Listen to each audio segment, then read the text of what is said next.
Sa loob ng lampas 300 taon, naging kolonya ang ating bansa.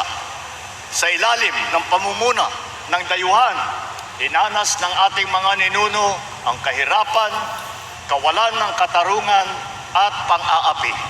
Ang pagnanais natin na makamit ang hustisya at pagkakapantay-pantay ang siyang nagtulak sa lahing Pilipino na mag-alsa laban sa pamamahala ng dayuhan.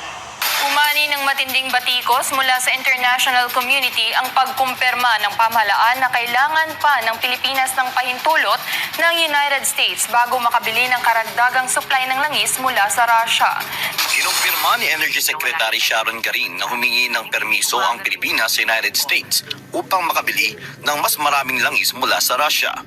Ayon sa kanya, ito ay dahil sa tumitinding tensyon sa Middle East na hindi pa tiyak kung kailan matatapos. Agad naman nagtrending ang isyong ito sa social media platform na X.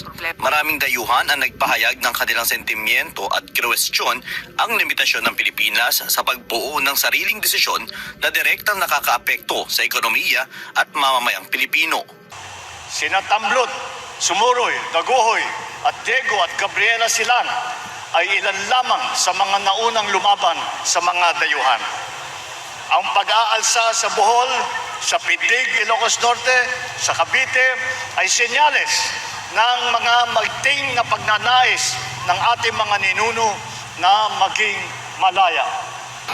I am the constitutional successor, no? I am the next in line ayon sa ating konstitusyon. At meron akong sinumpaan noong ako ay nag-assume ng Office of the Vice President at nakalagay doon that I will preserve and defend the Constitution.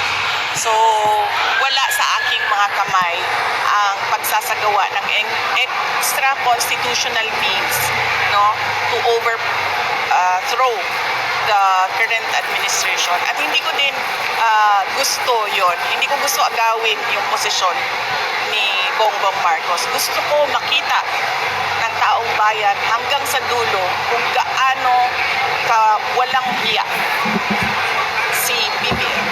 Ang kalayaan natin at ang soberanya natin, hindi siya nawawala sa mga foreign invaders lamang. Hindi siya sa pagsakop lamang ng mga foreign invaders. Nawawala din siya kapag yung mga matataas na opisyal ng ating pamahalaan, kasama na ang Pangulo, ay malasindikato sa pagnanakaw ng pera ng bayan. Sinabi ko nga kanina, di ba?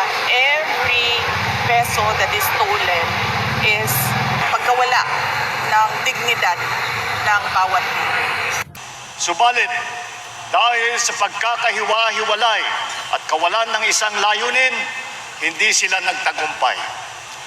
Sa ilalim ng katipunan, nagawa ni Gat Andres Bonifacio at ng mga katipunero na pag-isahin ang bayan tungo sa isang adhikain at isang laban. Ipinagpatuloy ni General Emilio Aguinaldo ang pakikibaka at tangan lamang ang pananampalataya, pagmamahal at kabayanihan.